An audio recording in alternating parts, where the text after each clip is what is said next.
ভবানীচরণের আদেশ এমনকি সংকেত কেহ কখনো অমান্য করে নাই, মহামায়াও করে না। সেই রাত্রে উভয়ে নদী তীরে শ্মশান অভিমুখে চলিলেন। শ্মশান বাড়ি হইতে অধিক দূর নহে। সেখানে গঙ্গা যাত্রীর ঘরে একটি বৃদ্ধ ব্রাহ্মণ মৃত্যুর জন্য প্রতীক্ষা করিতেছিল। তাহারই শয্যা পার্শ্বে উভয়ে গিয়া দাঁড়াইলেন। ঘরের এক কোণে পুরোহিত ব্রাহ্মণ উপস্থিত ছিল। ভবানীচরণ তাহাকে ইঙ্গিত করিলেন। সে অবিলম্বে শুভা অনুষ্ঠানের আয়োজন করিয়া লইয়া প্রস্তুত হইয়া দাঁড়াইল। মহামায়া বুঝিল এই মুমূর্ষর সহিত তাহার বিবাহ। দুইটি অদূরবর্তী চিতার আলোকে অন্ধকার প্রায় গৃহে মৃত্যু যন্ত্রণার আর্তধ্বনির সহিত অস্পষ্ট মন্ত্রোচ্চারণ মিশ্রিত করিয়া মহামায়ার বিবাহ হইয়া গেল। দাদা!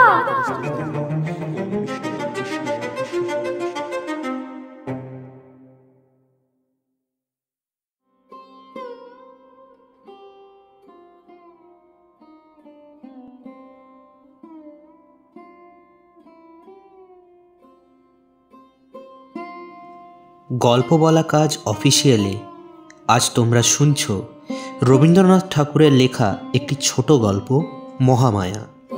গল্প পাঠে শুভ্রনীল, রাজীবের চরিত্রে প্রবাল এবং মহামায়ার চরিত্রে নন্দিনী। শুরু হচ্ছে মহামায়া। মহামায়া এবং রাজীবলোচন উভয়ে নদীর ধারে একটা ভাঙা মন্দিরে সাক্ষাৎ করিল। মহামায়া কোনো কথা না বলিয়া তাহার স্বাভাবিক গম্ভীর দৃষ্টি ঈষৎ ভর্ৎসনার ভাবে রাজীবের প্রতি নিক্ষেপ করিল। তাহার মর্ম এই, তুমি কি সাহসে আজ অসময়ে আমাকে এখানে ডেকে এনেছ? আমি এই পর্যন্ত তোমার সব কথা শুনে এসেছি বলেই কি তোমার এত দূর স্পর্ধা বেড়ে উঠেছে? রাজীব একে মহামায়াকে বরাবর ঈষৎ ভয় করিয়া চলে। তাহাতে এই দৃষ্টিপাতে তাহাকে ভারী বিচলিত করিয়া দিল। ইস, দুটা কথা গুছাইয়া বলিবে মনে করিয়াছিল, সে আশায় তৎক্ষণাৎ জলাঞ্জলি দিতে হইল। অথচ অবিলম্বে এই মিলনের একটা কোনো কিছু কারণ না দেখাইলেও চলে না। তাই দ্রুত বলিয়া ফেলিল, মহামায়া, আমরা এখান থেকে পালিয়ে গিয়ে বিয়ে করতে পারি না? না। রাজীবের যে কথাটা বলিবার উদ্দেশ্য ছিল সে কথাটা ঠিক বলা হইল বটে, কিন্তু যে ভূমিকাটি মনে মনে স্থির করিয়া আসিয়াছিল তাহার কিছুই হইল না। কথাটা নিতান্ত নিরস, নিরালঙ্কার, এমনকি অদ্ভুত শুনিতে হইল। নিজে বলিয়া নিজেই থতমত খাইয়া গেল। ইস, আরও দুটো পাঁচটা কথা জুড়িয়া ওটাকে যে বেশ একটু নরম করিয়া আনিবে তাহার সামর্থ্য রহিল না। ভাঙা মন্দিরে নদীর ধারে এই মধ্যাহ্নকালে মহামায়াকে ডাকিয়া আনিয়া নির্বোধ লোকটা শুদ্ধ কেবল বলিল, চলো আমরা বিয়ে করি গে।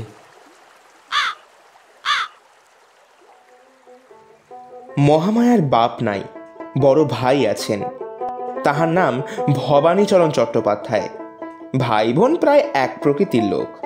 মুখে কথাটি নাই, কিন্তু একটা তেজ আছে, যে তেজ দিবা দ্বীপ্রহরের মতো নিঃশব্দে দহন করে। লোকে ভবানীচরণকে অকারণে ভয় করিত। রাজীব লোকটি বিদেশি। এখানকার রেশমের কুঠিরের বড় সাহেব তাহাকে নিজের সঙ্গে লইয়া আসিয়াছে। রাজীবের বাপ এই সাহেবের কর্মচারী ছিলেন। তাহার মৃত্যু হইলে সাহেব তাহার অল্প বয়স্ক পুত্রের ভরণ পোষণের ভার নিজে লইয়া তাহাকে বাল্য অবস্থায় এই বামুনহাটির কুঠিতে লইয়া আসেন। বালকের সঙ্গে কেবল তাহার স্নেহশীলা পিসি ছিলেন। ইহারা ভবানীচরণের প্রতিবেশী রূপে বাস করিতেন। মহামায়া রাজীবের বাল্যসঙ্গিনী ছিল এবং রাজীবের পিসির সহিত মহামায়ার সুদৃঢ় স্নেহবন্ধনও ছিল। রাজীবের বয়স ক্রমে ক্রমে 16, 17, 18, এমনকি 19 হইয়া উঠিল। তথাপি পিসির বিস্তর অনুরোধ সত্ত্বেও সে বিবাহ করিতে চায় না। সাহেব বাঙালি ছেলের এরূপ অসামান্য সুবুদ্ধির পরিচয় পাইয়া ভারী খুশি হইলেন। মনে করিলেন ছেলেটি তাহাকেই আপনার জীবনের আদর্শ স্থল করিয়াছে।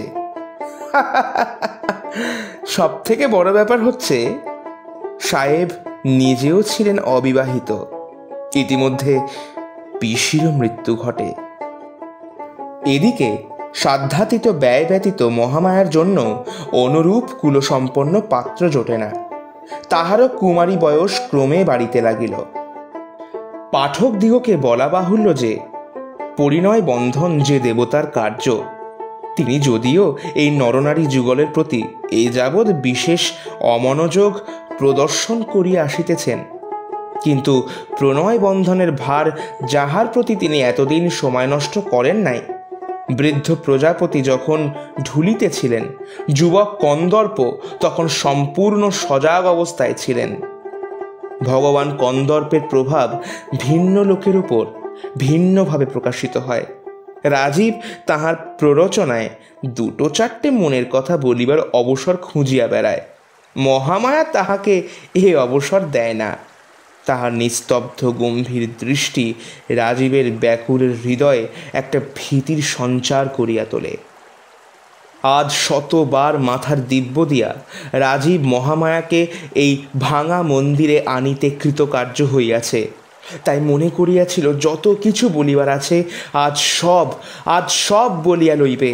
তাহার পর হয় আমরণ সুখ, নয় আজীবন মৃত্যু। জীবনের এমন একটা সংকটের দিনে রাজীব কেবল কহিল, চলো আমরা বিয়ে করি গে। এবং তারপরে বিস্মৃত পাঠ ছাত্রের মতো থতমত খাইয়া চুপ করিয়া রহিল। রাজীব যে এরূপ প্রস্তাব করিবে মহামায়া যেন আশাই করেন নাই। অনেকক্ষণ তাই নীরব হইয়া রহিল। মধ্যাহ্নকালের অনেকগুলি অনির্দিষ্ট করুণধ্বনি আছে, সেইগুলি এই নিস্তব্ধতায় ফুটিয়া উঠিতে লাগিল।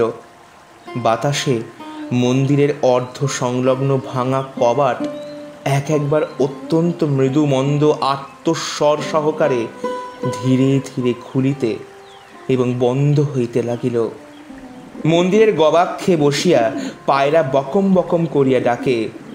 বাহিরের শিমুল গাছের শাখায় বসিয়া কাঠঠোকরা একঘেয়ে ঠক ঠক শব্দ করে। শুষ্ক পত্ররাশির মধ্য দিয়া গিরগিটি সস্বর শব্দে ছুটিয়া যায়। হঠাৎ একটা উষ্ণ বাতাস মাঠের দিক হইতে আসিয়া সমস্ত গাছের পাতার মধ্যে ঝরঝর করিয়া ওঠে এবং নদীর জল জাগিয়া উঠিয়া ভাঙা ঘাটের সোপানের উপর ছলাৎ ছলাৎ করিয়া আঘাত করিতে থাকে। এই সমস্ত আকস্মিক অলস শব্দের মধ্যে বহু দূর তরু তরল হইতে একটা রাখালের বাঁশিতে মেঠো সুর বাজিতেছে। রাজীব মহামায়ার মুখের দিকে চাহিতে সাহসী না হইয়া মন্দিরের ভিত্তির উপর ঠেস দিয়া দাঁড়াইয়া এক প্রকার শ্রান্ত স্বপ্নাবিষ্টের মতো নদীর দিকে চাহিয়া আছে। কিছুক্ষণ পরে মুখ ফিরাইয়া লইয়া রাজীব আর একবার ভিক্ষুকভাবে মহামায়ার মুখের দিকে চাহিল। মহামায়া মাথা নাড়া দিয়া কহিল, না, সে কখনোই হতে পারে না। মহামায়ার মাথা যেমনই নড়িল, রাজীবের আশাও অমনি ভূমিষ্যাৎ হইয়া গেল। কারণ রাজীব সম্পূর্ণ জানিত মহামায়ার মাথা মহামায়ার নিজের নিয়মানুসারেই নড়ে, আর কাহারও সাধ্য নাই তাহাকে আপন মতে বিচলিত করে। প্রবল কুলাভিমান মহামায়ার বংশে কত কাল হইতে প্রবাহিত হইতেছে। সে কি কখনো রাজীবের মতো অকুলীন ব্রাহ্মণকে বিবাহ করিতে সম্মত হইতে পারে? ভালোবাসা এক এবং বিবাহ করা কিন্তু আর এক। যাহা হোক, মহামায়া বুঝিতে পারিল তাহার নিজের বিবেচনাহীন ব্যবহারেই রাজীবের এত দূর স্পর্ধা বাড়িয়াছে। তৎক্ষণাৎ সে মন্দির ছাড়িয়া চলিয়া যাইতে উদ্যত হইল। এমন সময় রাজীব অবস্থা বুঝিয়া তাড়াতাড়ি কহিল, মহামায়া, আমি কালকে বিদেশে চলে যাচ্ছি। মহামায়া প্রথমে মনে করিয়াছিল যে ভাবটা দেখাইবে, সেই খবরে আমার কি যায় আসে? কিন্তু পা তুলিতে গিয়া পা উঠিল না। শান্তভাবে জিজ্ঞাসা করিল, কেন? আসলে আমার সাহেব এখান থেকে সোনাপুরের কুঠিরে বদলি হচ্ছেন, তাই আমাকেও সঙ্গে নিয়ে যাচ্ছেন আর কি। মহামায়া আবার অনেকক্ষণ চুপ করিয়া রহিল। ভাবিয়া দেখিল দুইজনের জীবনের গতি দুই দিকে। একটা মানুষকে চিরদিন নজরবন্দি করিয়া রাখা যায় না, তাই চাপা ঠোঁট ঈষৎ খুলিয়া কহিল, আচ্ছা। সেটা কতকটা গভীর দীর্ঘ নিঃশ্বাসের মতো শুনাইল।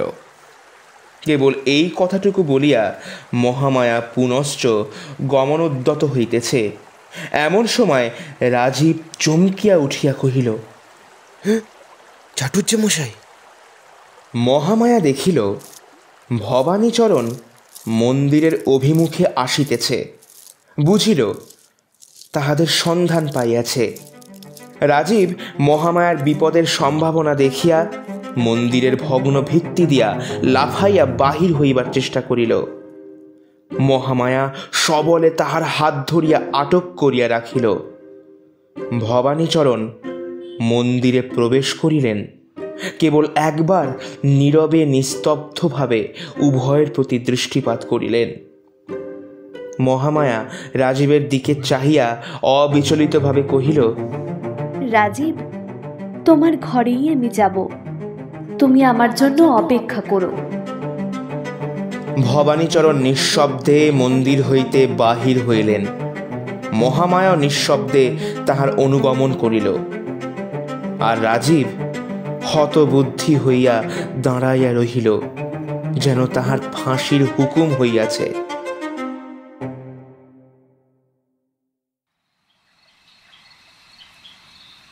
সেই রাত্রেই ভবানীচরণ একখানা লাল চেলি আনিয়া মহামায়াকে বলিলেন, এইটা পড়ে আয়। মহামায়া পড়িয়া আসিল। তাহার পর বলিলেন, চল এবার আমার সঙ্গে। ভবানীচরণের আদেশ এমনকি সংকেত কেহ কখনো অমান্য করে নাই, মহামায়াও করে না। সেই রাত্রে উভয়ে নদী তীরে শ্মশান অভিমুখে চলিলেন। শ্মশান বাড়ি হইতে অধিক দূর নহে। সেখানে গঙ্গা যাত্রীর ঘরে একটি বৃদ্ধ ব্রাহ্মণ মৃত্যুর জন্য প্রতীক্ষা করিতেছিল। তাহারই শয্যা পার্শ্বে উভয়ে গিয়া দাঁড়াইলেন। ঘরের এক কোণে পুরোহিত ব্রাহ্মণ উপস্থিত ছিল। ভবানীচরণ তাহাকে ইঙ্গিত করিলেন। সে অবিলম্বে শুভা অনুষ্ঠানের আয়োজন করিয়া লইয়া প্রস্তুত হইয়া দাঁড়াইল। মহামায়া বুঝিল এই মুমূর্ষর সহিত তাহার বিবাহ। দুইটি অদূরবর্তী চিতার আলোকে অন্ধকার প্রায় গৃহে মৃত্যু যন্ত্রণার আর্তধ্বনির সহিত অস্পষ্ট মন্ত্রোচ্চারণ মিশ্রিত করিয়া মহামায়ার বিবাহ হইয়া গেল। দাদা!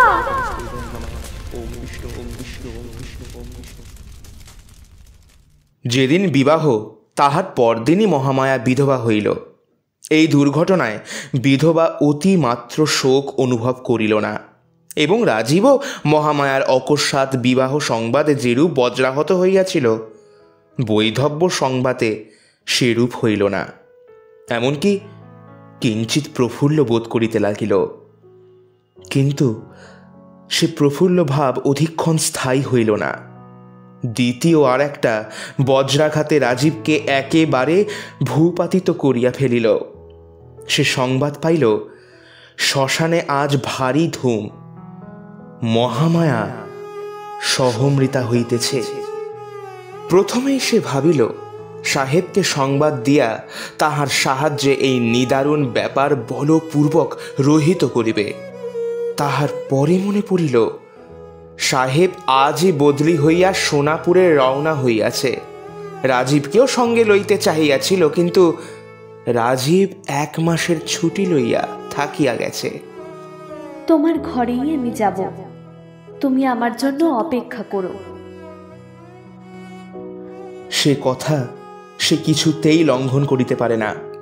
আপাতত 1 মাসের ছুটি লইয়াছে, আবশ্যক হইলে 2 মাস, ক্রমে 3 মাস, এবং অবশেষে সাহেবের কর্ম ছাড়িয়া দিয়া দ্বারে দ্বারে ভিক্ষা করিয়া খাইবে, তবু চিরজীবন অপেক্ষা করিতে ছাড়িবে না।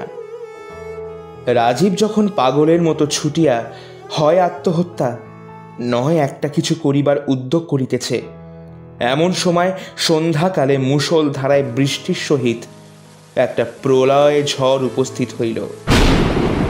এমনই ঝড় যে রাজীবের মনে হইল বাড়ি মাথার উপর ভাঙিয়া পড়িবে। যখন দেখিল বাহ্য প্রকৃতিতেও তাহার অন্তরের অনুরূপ একটা মহা বিপ্লব উপস্থিত হইয়াছে, তখন সে যেন কতকটা শান্ত হইল। তাহার মনে হইল সমস্ত প্রকৃতি তাহার হইয়া একটা কোনো রূপ প্রতিবিধান করিতে আরম্ভ করিয়া দিয়াছে। সে নিজে যতটা শক্তি প্রয়োগ করিতে ইচ্ছা করিত মাত্র, কিন্তু পারিত না। প্রকৃতি আকাশ পাতাল জুড়িয়া ততটা শক্তি প্রয়োগ করিয়া কাজ করিতেছে। এমন সময় বাহির হইতে সবলে কি দ্বার ঠেলিল। রাজীব তাড়াতাড়ি খুলিয়া দিল। ঘরের মধ্যে আর্দ্র বস্ত্রে একটি স্ত্রীলোক প্রবেশ করিল। তাহার মাথায় সমস্ত মুখ ঢাকিয়া ঘোমটা। রাজীব তৎক্ষণাৎ চিনিতে পারিল সে মহামায়া। মহামায়া উচ্ছ্বসিত স্বরে জিজ্ঞাসা করিল, মহামায়া, তুমি তুমি চিতা থেকে উঠে এসেছো? হ্যাঁ, আমি তোমার কাছে অঙ্গীকার করেছিলাম তোমার ঘরে আসব। সেই অঙ্গীকার পালন করতেই এসেছি। কিন্তু রাজীব, আমি তো ঠিক সেই আমি নই। আমার সমস্ত কিছু পরিবর্তন হয়ে গেছে। কেবল আমি মনে মনে সেই মহামায়াই আছি। এখনো বলো, এখনো আমার চিতায় ফিরে যেতে পারবো? আর যদি প্রতিজ্ঞা করো কখনো আমার ঘোমটা খুলবে না, আমার মুখ দেখবে না, তবে আমি তোমার ঘরে থাকতে পারি।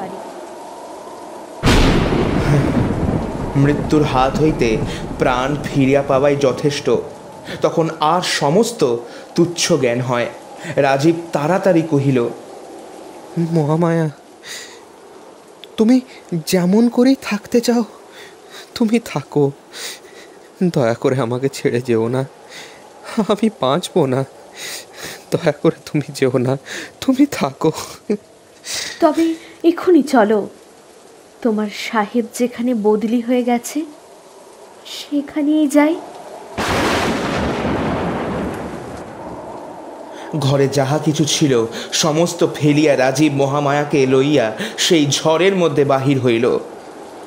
হায় রে, এমনই ঝড় যে দাঁড়ানো কঠিন। ঝড়ের বেগে কঙ্কর উড়িয়া আসিয়া ছিটাগুলির মতো গায়ে বিঁধিতে লাগিল। মাথার উপরে গাছ ভাঙিয়া পড়িবার ভয়ে পথ ছাড়িয়া উভয় খোলা মাঠ দিয়া চলিতে লাগিল। বায়ুর বেগ পশ্চাৎ হইতে আঘাত করিল, যেন ঝড়ে লোকালয় হইতে 2টা মানুষকে ছিন্ন করিয়া প্রলয়ের দিকে উড়াইয়া লইয়া চলিয়াছে।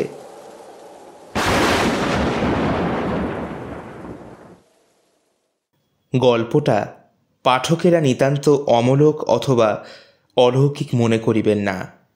যখন সহমরণ প্রথা প্রচলিত ছিল তখন এমন ঘটনা কদাচিৎ মাঝে মাঝে ঘটিতে শোনা গিয়াছে।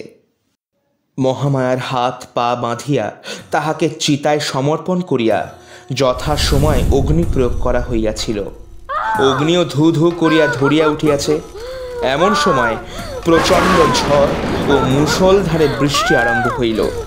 যাহারা দাহ করিতে আসিয়াছিল তাহারা তাড়াতাড়ি গঙ্গা যাত্রীর ঘরে আশ্রয় লইয়া দ্বার রুদ্ধ করিয়া দিল।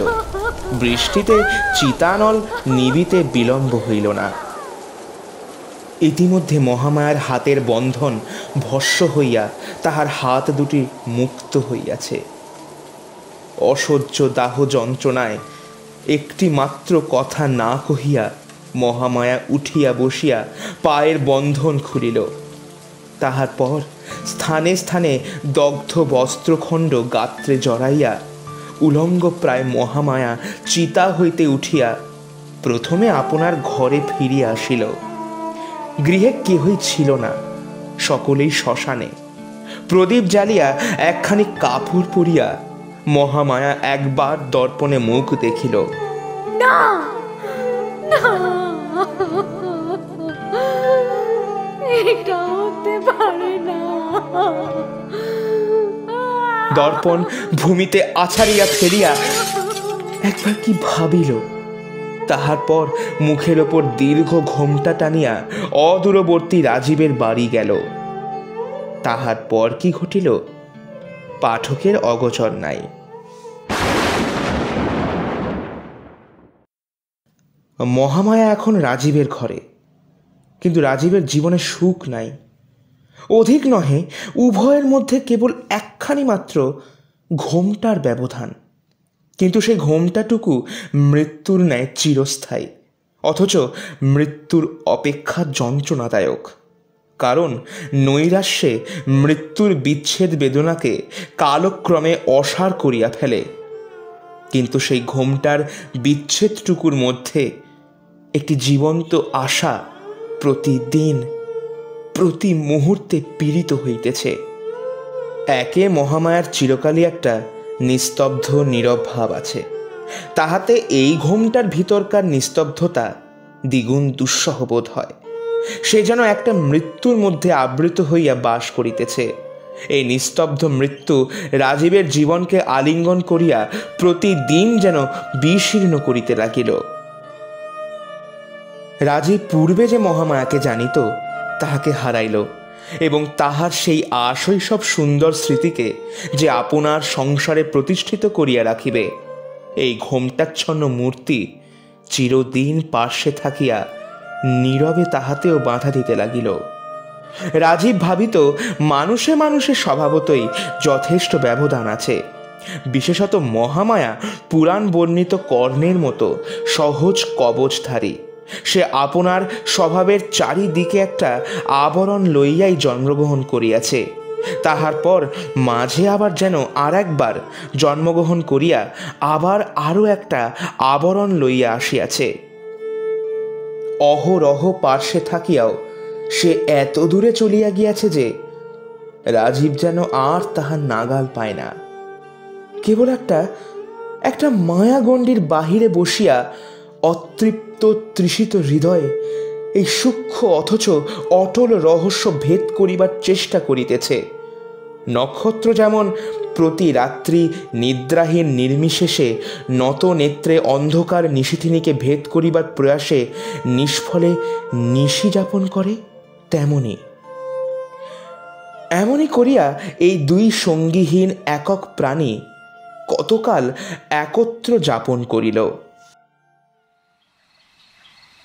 একদিন বর্ষাকালে শুক্লপক্ষ দশমী রাত্রে প্রথম মেঘ কাটিয়া চাঁদ দেখা গেল। নিষ্পন্দ জ্যোৎস্না রাত্রি সুপ্ত পৃথিবীর শিয়রে জাগিয়া বসিয়া রহিল। সে রাত্রে নিদ্রা ত্যাগ করিয়া রাজীবও আপনার জানালায় বসিয়াছিল। গ্রীষ্মক্লিষ্ট বন হইতে একটা গন্ধ এবং ঝিল্লির শ্রান্ত রব তাহার ঘরে আসিয়া প্রবেশ করিতেছিল। রাজীব দেখিতেছিল অন্ধকার তরুশ্রেণীর প্রান্তে শান্ত সরোবর একখানি মার্জিত রূপার পাতের মতো ঝকঝক করিতেছে। মানুষ এরকম সময় স্পষ্ট একটা কোনো কথা ভাবে কি না বলা শক্ত। কেবল তাহার সমস্ত অন্তঃস্করণ একটা কোনো দিকে প্রবাহিত হইতে থাকে। বনের মতো একটা গন্ধোচ্ছ্বাস দেয়, রাত্রির মতো একটা ঝিল্লির ধ্বনি করে। রাজীব কি ভাবিল জানি না, কিন্তু তাহার মনে হইল আজ যেন সমস্ত পূর্ব নিয়ম ভাঙিয়া গিয়াছে। আজ বর্ষারাত্রি তাহার মেঘাবরণ খুলিয়া ফেলিয়াছে, এবং আজিকার এই নিশিথিনীকে সেকালের সেই মহামায়ার মতো নিস্তব্ধ, সুন্দর এবং সুগম্ভীর দেখাইতেছে। তাহার সমস্ত অস্তিত্ব সেই মহামায়ার দিকে একযোগে ধাবিত হইল। স্বপ্নচালিতের মতো উঠিয়া রাজীব মহামায়ার শয়ন মন্দিরে প্রবেশ করিল। মহামায়া তখন ঘুমাইতেছিল। রাজীব কাছে গিয়া দাঁড়াইল, মুখ নত করিয়া দেখিল, হায়, মহামায়ার মুখের ওপর জ্যোৎস্না আসিয়া পড়িয়াছে। কিন্তু কিন্তু সে পরিচিত মুখ কোথায়? চিতানল শিখা তাহার নিষ্ঠুর লেলিহানের রসনায় মহামায়ার বাম গণ্ড হইতে কিয়দ্দংশ সৌন্দর্য একেবারে লেহন করিয়া লইয়া আপনার ক্ষুধার চিহ্ন রাখিয়া গেছে। বোধ করি রাজীব চমকিয়া উঠিয়াছিল, বোধ করি একটা অব্যক্ত ধ্বনিও তাহার মুখ দিয়া বাহির হইয়া থাকিবে। মহামায়া চমকিয়া জাগিয়া উঠিল, দেখিল সম্মুখে রাজীব। তৎক্ষণাৎ ঘোমটা টানিয়া শয্যা ছাড়িয়া একেবারে উঠিয়া দাঁড়াইল। রাজীব বুঝিল এইবার বজ্র উদ্যত হইয়াছে। ভূমিতে পড়িল, পায়ে ধরিয়া কহিল, আমাকে ক্ষমা করে দাও, আমার ভুল হয়ে গেছে মহামায়া, তুমি যেও না, আমার ভুল হয়ে গেছে, আর এরকম কখনো হবে না, তুমি ছেড়ে যেও না আমাকে মহামায়া। মহামায়া একটি মাত্র উত্তর না করিয়া, মুহূর্তের জন্য পশ্চাতে না ফিরিয়া ঘর হইতে বাহির হইয়া গেল।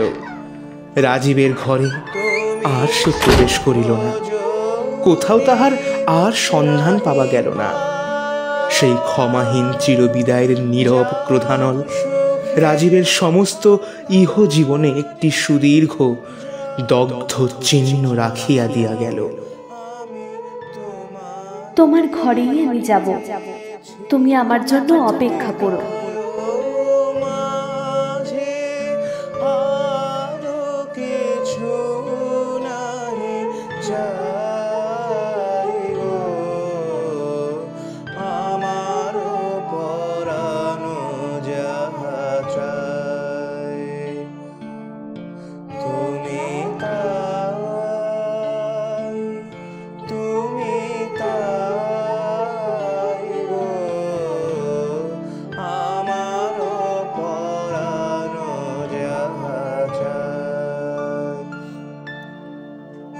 গল্প বলা কাজ অফিসিয়ালি আজ তোমরা শুনলে রবীন্দ্রনাথ ঠাকুরের লেখা একটি ছোট গল্প মহামায়া।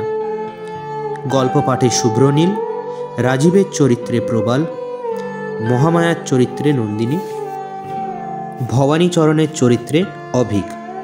গল্পের সূত্রধার আমি প্রবাল, সাউন্ডস্কেপ ডিজাইন প্রবাল, পোস্টার ডিজাইন প্রবাল এবং ব্রতপ্রিয়া, সমগ্র পর্ব পরিচালনায় প্রবাল এবং গল্পের শেষের গানের গলায় শুভ্রনীল। দেখা হবে আগামী সপ্তাহে আরও একটি নতুন গল্প নিয়ে। Till then, please like, comment, share and subscribe to our channel গল্প বলা কাজ অফিসিয়াল, your গল্প পার্টনার।